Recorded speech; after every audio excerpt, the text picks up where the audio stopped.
Pela revogação da lei de Gerson contra o jeitinho brasileiro, Renato Fabiano, 33-3. Você conseguiu entender alguma coisa? Provavelmente não. Por isso que eu coloquei esse vídeo do horário eleitoral e eu vou aproveitar a oportunidade para falar sobre reforma política. Eu te peço que, se você quer conhecer as minhas propostas e as minhas motivações, por que eu estou candidato a deputado federal, que você acesse o blog que eu criei. O blog está localizado no endereço renatofabiano3313.blogspot.com, e lá nesse endereço você vai achar essa carta aberta aqui, onde eu falo por que eu decidi ser candidato, quais são as minhas motivações e propostas. Eu também vou gravar um vídeo falando sobre essas motivações e propostas, mas agora eu vou falar exclusivamente sobre reforma política. Nesses 5 segundos que eu tenho como candidato, né, e eu também estou aqui dando satisfação para as pessoas que sabem que eu sou candidato e me questionam várias vezes, ô Renato, você não apareceu? E por aquelas outras que me viram na televisão e me ligaram, falaram, te vi, que legal, etc. Por que as coisas são assim? Então a gente tem 5 segundos, é uma mensagem muito rápida, e além disso aparece muito pouco. Eu apareci uma, quiçá 2 vezes, porque o meu partido é pequeno e tem pouco tempo. E porque o meu partido, além disso, alguns outros candidatos do partido aparecem mais vezes do que eu. Foi feita uma escala que eu não apareço de forma igual a outros candidatos. Falando então especificamente daquela proposta, eu vou repetir, porque talvez você não tenha entendido o que eu falei, e depois eu vou tentar explicar. Pela revogação da lei de Gerson contra o jeitinho brasileiro, Renato Fabiano, 33-3. Eu digo lá, pela revogação da lei de Gerson contra o jeitinho brasileiro, Renato Fabiano, 3313. O que eu estou dizendo quando eu falo em revogação da lei de Gerson e contra o jeitinho brasileiro? A gente não aguenta mais falcatrua na política. A gente não aguenta mais as pessoas que são eleitas como representantes do povo e não representam o povo. Como representantes, pessoa que você vai lá e vota nele, e ele trabalha para uma empresa, trabalha para si, é corrupto. Então, por que as coisas são dessa forma? No nosso sistema político, primeiro que esses 5 segundos é impossível da pessoa ter um tempo para esclarecer qualquer coisa.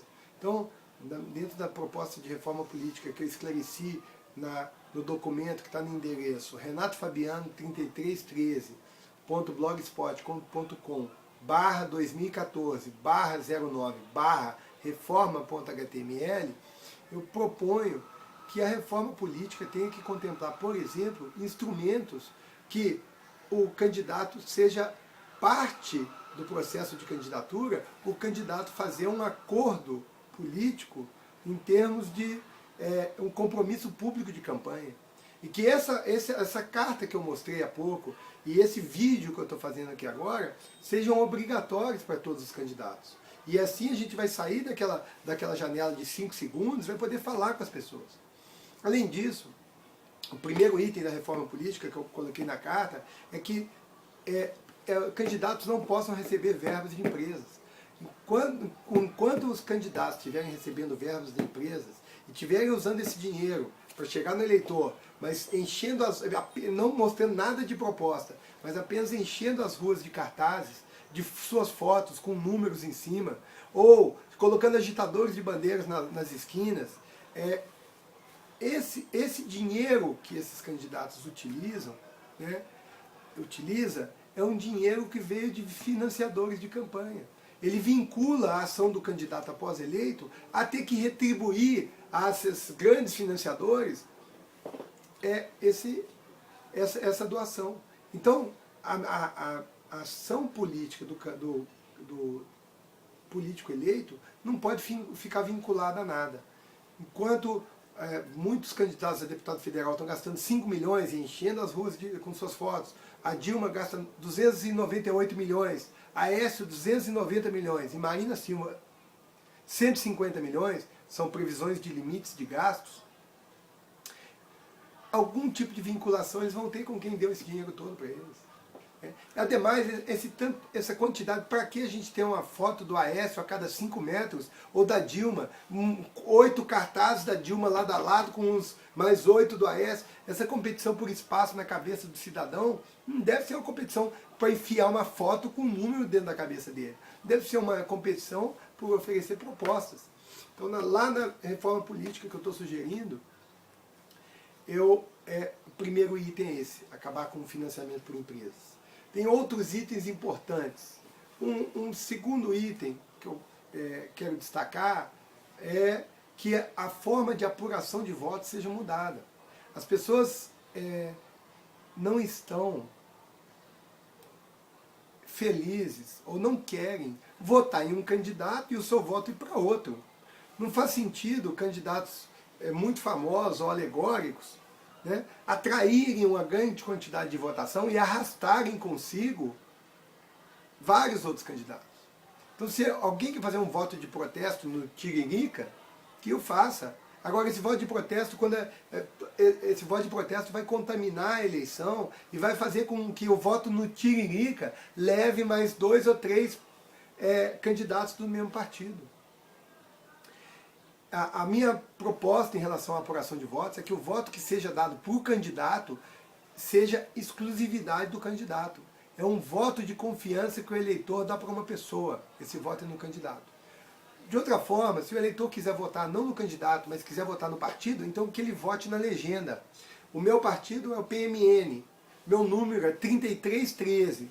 Se você quiser votar em mim, você vota 3313. Se quiser votar no partido, 33. Agora, da forma como é feita hoje, o eleitor não sabe para onde o voto dele vai. Então esse é outro item importante da reforma política. Outro item importante é que as coligações eleitorais ou obrigatoriamente tenham que significar um acordo escrito e assinado, protocolado em cartório, sejam juntados as propostas das coligações, né, ou que eles acabem. Quando a gente pega um santinho desse, por exemplo, ele dá a falsa ideia para o eleitor de que há um acordo político entre todo mundo que aparece junto. Nesse caso, evidentemente, eu estou falando isso, eu posso até perder algum voto ou ganhar algum voto. Eu estou dizendo que isso não deveria existir. Quando o candidato aparece ao lado dos outros, a pessoa tem uma tendência em votar, porque, vou votar neles, então vou votar em você. Mas tem a tendência oposta também, de falar assim, não, eu não voto nesse pessoal, então não vou votar em você. É falsa a ideia de que essa foto tirada junto com vários candidatos represente algum acordo político. O meu acordo político é com as propostas que eu apresento na Carta Aberta para uma eleição pela cidadania. E no outro vídeo, onde eu falo especificamente sobre isso. Essas fotos que mostram pessoas lado a lado deveriam, na minha visão, acabar e deveriam ou ser substanciadas por acordos explícitos. Porque não é possível fazer um acordo político-eleitoral se você não sabe quem vai ser eleito. Então, isso vem de uma falsa ideia para o eleitor. Outra proposta importante na reforma política seria permitir que o eleitor vote nulo. Porque hoje há um mau entendimento no Brasil de que seria possível anular a eleição votando nulo. Muitas pessoas nem sabem como votar nulo. Você pode votar, se você quiser votar nulo, você pode digitar 000 em todos lá, você vai votar nulo, digitando zeros. Essa opção de voto nulo, ela não está explicitada na urna. Então a minha sugestão é que a urna passe a contar com um botão voto nulo. Então vai dar a opção das pessoas de votar nulo. No entanto, esse voto nulo não anula a eleição e eu também não estou propondo que anule. Não adiantaria anular a eleição, porque de novo veriam os mesmos candidatos com propostas similares ou sem propostas, com o mesmo tipo de financiamento de campanha, com a mesma lógica eleitoral. Então a gente tem que mudar a lógica eleitoral, o que eu tentei expor nas outras propostas. O voto nulo então serviria para a pessoa poder anular o seu voto de forma consciente, porque quis anular, mas não anularia a eleição. Tem várias outras propostas no texto onde eu discuto reforma política. Eu estou tentando lembrar mais algum, mas se você quiser ver todas elas, te peço que você acesse o texto da Renato Fabiano, 3313.blogspot.com, e analise todos os itens. Te peço também para você avaliar as minhas propostas da carta aberta e analisar o voto em mim.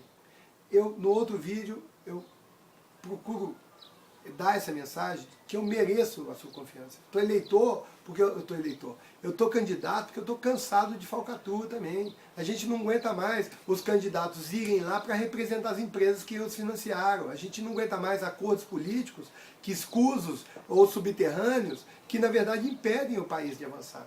Eu estou candidato porque a gente não pode mais aguentar, e eu não vou fazer isso, né? E ficar resignado diante de falcatrua e mal feito.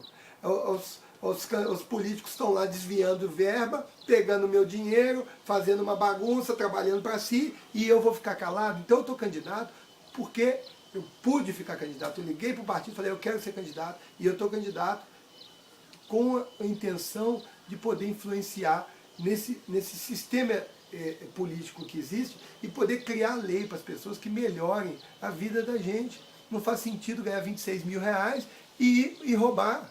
26 mil reais é para viver muito bem.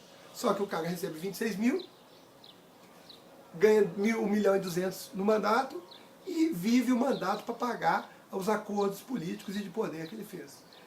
Não é nenhuma santidade ou nenhum absurdo pensar que pode existir um político honesto. Eu penso que vocês avaliem. Eu já trabalho no Banco Central, tenho um salário muito bom no Banco Central, vou ter um salário um pouco melhor como deputado federal, mas não é isso que me motivou a ser candidato. Me motivou a indignação e o conjunto de propostas e as motivações que eu tenho. Em relação à reforma política, eu acho que eu não vou lembrar agora os outros itens, né? Tem vários itens importantes. Um, por exemplo, o Divulga Cândido do TSE, hoje divulga um prospecto da candidatura. Então a minha está lá, fala previsão de gasto de campanha, fala tudo. Minha previsão de gasto está lá 5 milhões, eu não vou gastar nem um centavo. Eu preciso que você que está olhando essa mensagem, que você que leu o texto, que você que acha que eu posso realmente estar sendo convicto, e eu estou. Eu estou sendo totalmente convicto e vou agir 100% de acordo com o que eu estou dizendo, estou sendo 100% honesto. Se você, olhando para mim, consegue ter essa perspectiva, que você divulgue a minha campanha. Só que eu estou dizendo, e você divulgue com a sua mensagem pessoal, para você transferir esse voto de confiança que você eventualmente está me dando. Esse voto de confiança é muito importante, porque as pessoas não acreditam mais em nada. Mas eu estou dizendo, esse voto de confiança, e você transmitir esse voto para outras pessoas que você conhece, você vai poder eleger um candidato honesto, um candidato comprometido com propostas, um candidato que veio aqui falar ao que veio e que vai fazer o que está dizendo. Muito diferente do que a gente está acostumado. A gente tem que tentar mudar, e é por isso que eu estou aqui. Em relação ao Divulga Cândido, então, a sugestão como item da reforma política é que esse tipo de mensagem, a carta que eu fiz, essa carta aberta que eu já mostrei um monte de vezes, essa mensagem em vídeo que eu estou fazendo, muito diferente daqueles 5 segundos que estão na televisão, com qual esse vídeo começou, que essas mensagens sejam obrigatórias. Que os candidatos tenham obrigatoriamente que veicular essas mensagens e que essas mensagens funcionem então como compromisso de campanha que vão poder ser fiscalizados pelos